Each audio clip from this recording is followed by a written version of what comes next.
That's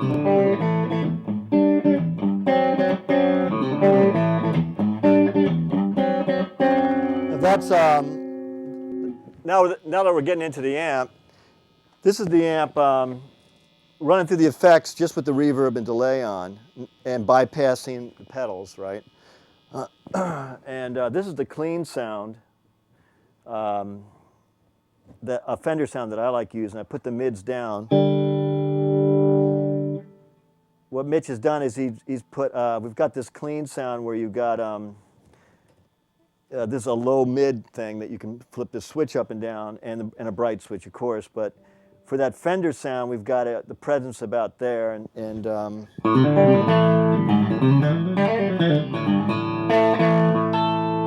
can get that.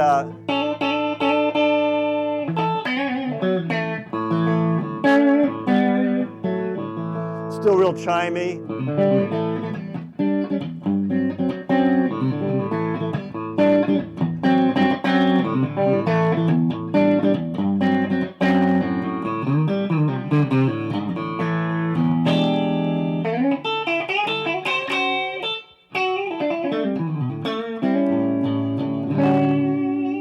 It gets a nice, you know, that Fendery thing. And if you want to add more mids, you got it here. You can hear that come on.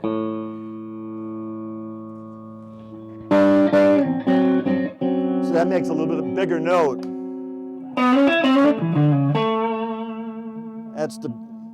That's our big T pickup with just a little bit more mids. It's big and fat, and it's still not, and it can get bigger. I'll show you in a minute.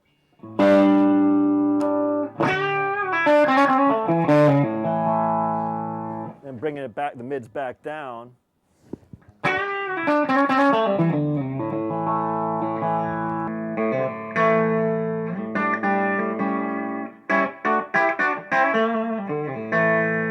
Which is kind of cool for, you know, when you want a little bit bigger, fatter, like blues tune, like blues sound. So you can run that like that, and then, of course, we got this switch that pulls you in a whole other range for cleans. It makes a huge sound like, you hear that? Lift, low mids. And for that, you want to put your highs up, and of course, you got all this too, still the mids again. So.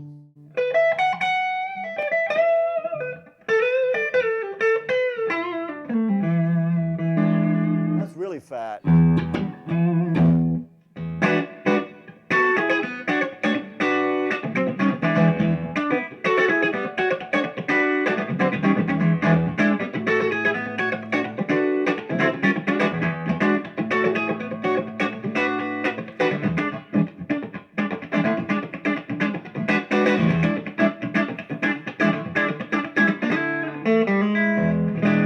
Nice and thick kind of rhythm thing. Take that down. Aha, cell phone. And for that, no, it's a regular phone. Actually, for that kind of rhythm thing, I would make it more Fendery.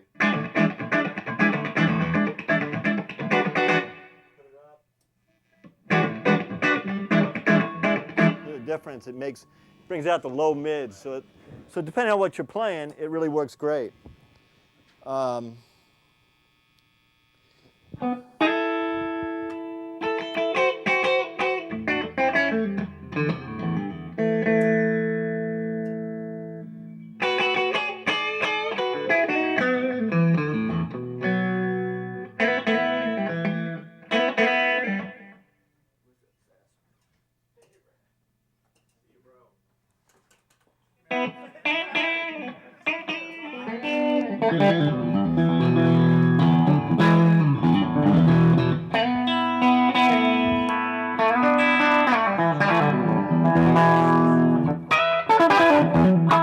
For like rockabilly stuff, I just put it back to the Fender thing, you know, with a little bit of delay. And that's really cool. And that's about it with the cleans. Besides doing, you know, like cranking the cleans. Now, if you got a humbucker, which we can show later, that's my favorite sound. Is like, but if you want to just crank the cleans, you get that Fender breakup.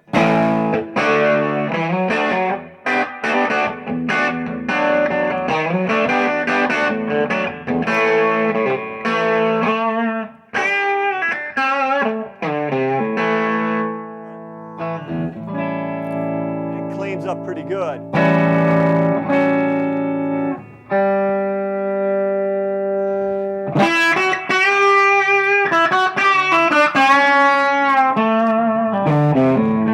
That's just cranking the cleans up, right? You have that if you like that sound, especially with humbuckers, you know, or if you just want to play like a real roots gig, you could just operate with your volume. Then if you want to use the distortion channel, I usually set it up like this with a volume. You have your first preamp gain, which is like on about 4. And treble, mids are really, here's your first gain stage. The mids on this amp come on really soon. They come on really quick, as you can hear. So I like to set them about 9 o'clock, I guess you'd call it. And we put the bass all the way up, and there's a bass boost here. And I put that up for this particular sound. And my gain is down on, this also comes on quick. With this amp, there's a lot of gain, but if you keep it down about 9 o'clock again, you can get like a Fender tone broken up. And that's kind of like your first gain stage, right?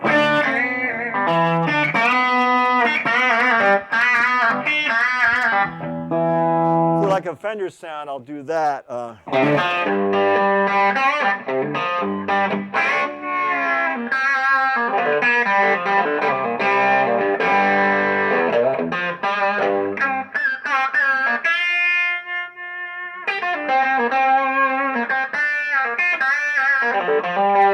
Gives that really nice Buchanan-esque with the Tele back pickup with not a lot of gain, just a little bit. Then when you go into the the extra gain stage, which is what I run it at a lot.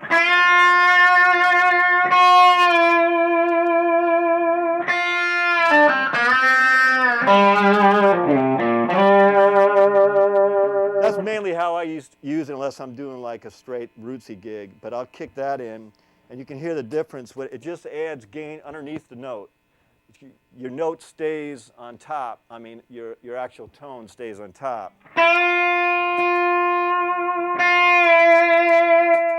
You never lose your top note, so you always keep your tone, and you can hear that when I hit a note.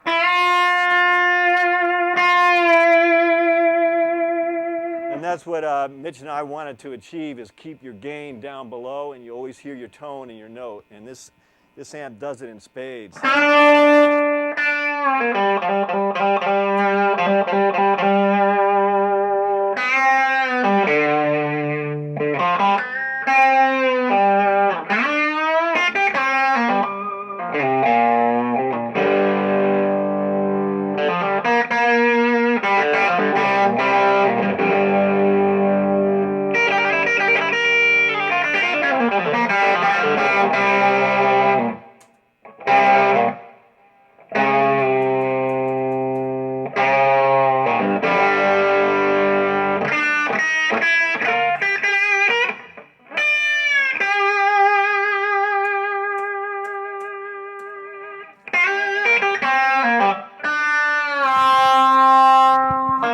There it is.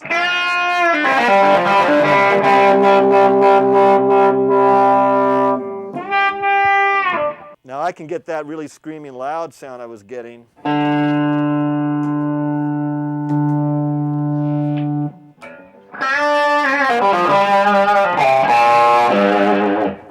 I'll get that same sound, turn the return down. At any level, you can get the same tone at a bedroom level.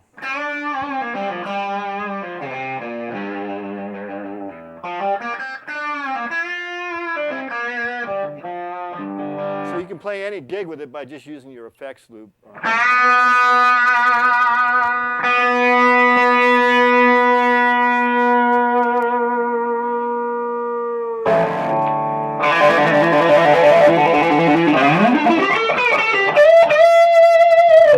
Now that is just the, when you kick the tone controls out.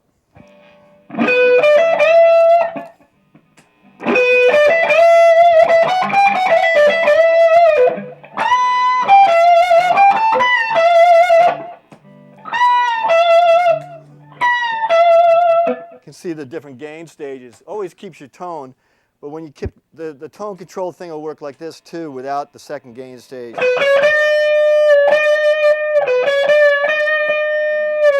It gives you a nice boost, I mean, but when you put them all in,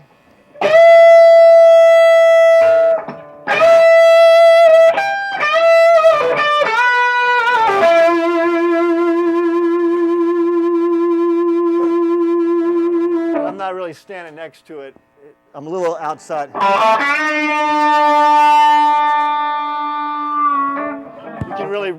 You can play with feedback with this amp really good by using that control. That's what I use it for with a, with a single coil. So you can imagine what it does with humbuckers, which you guys can try today, Now, also I should show you while I'm at it is this has got that low mid switch too for more. Hear that? So you kick that in, and my mids are still down, so you can bring them up a little bit more. And I got the gain way down, so.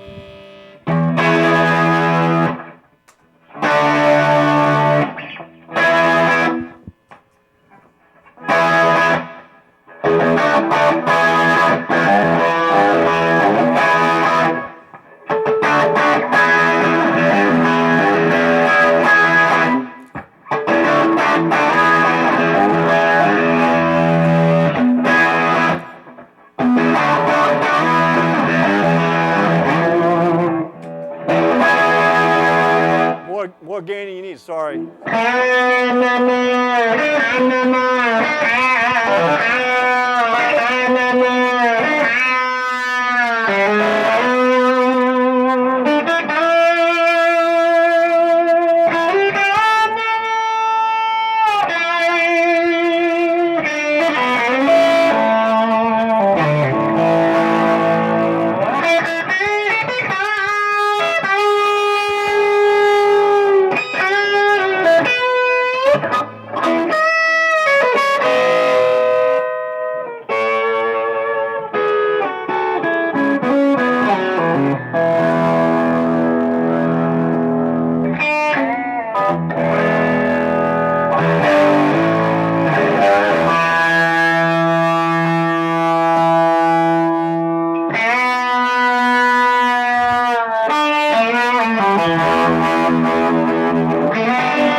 That's it.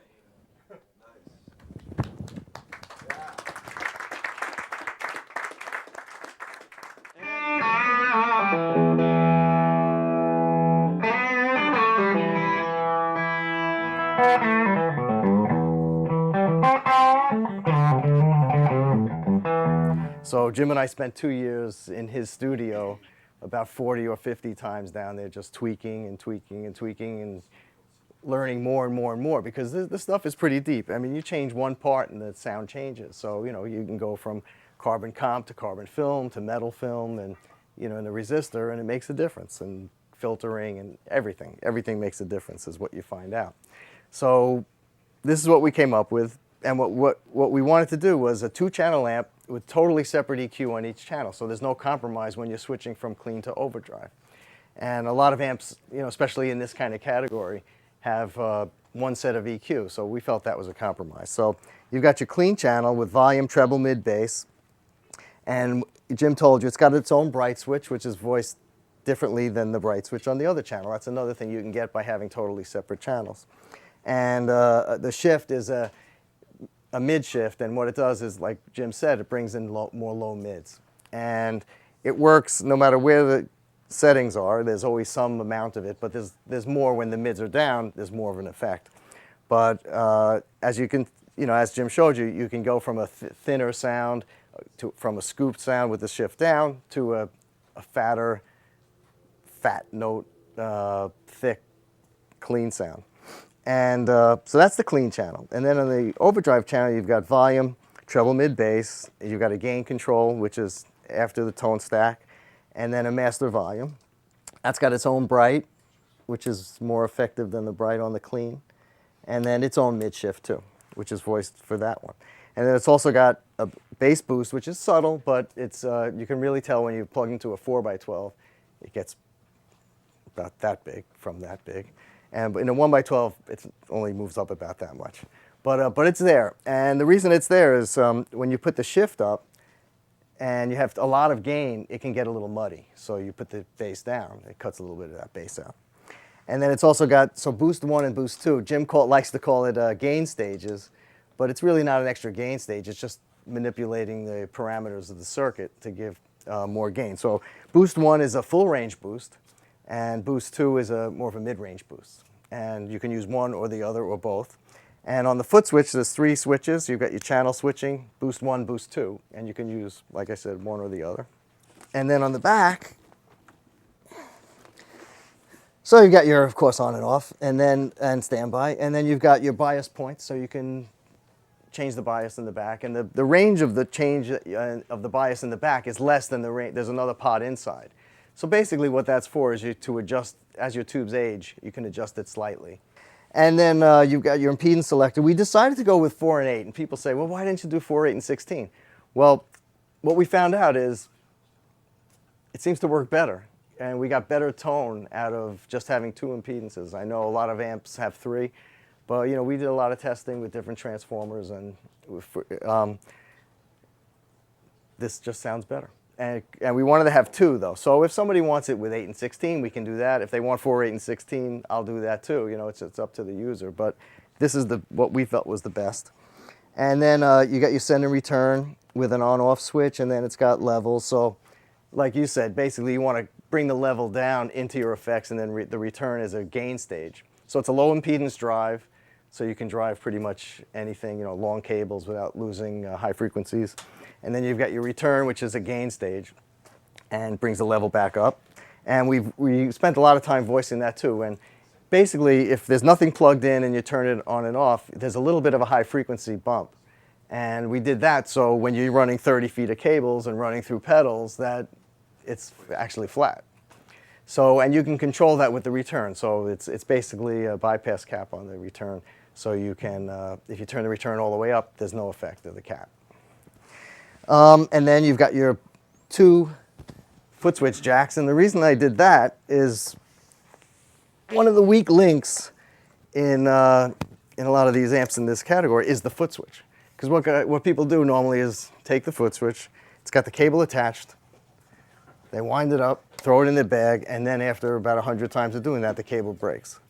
So I decided to put detachable cables on it. And it's a much more expensive way to do it, but like I said, I want it to last a lifetime. And if you're actually gigging and it breaks, you can replace those cables easily. One's a mono, one's a tip ring sleeve, so you can get them anywhere if you had to in a rush. But that one's, it's nice, it's tied together and works well. So who wants to plug in?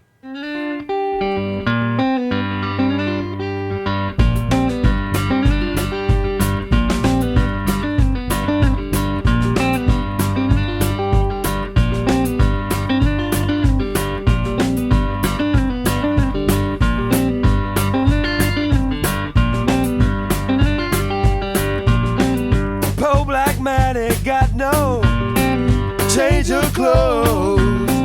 Fool got drunk and her clothes outdoors. Cold black Maddie ain't got change of clothes.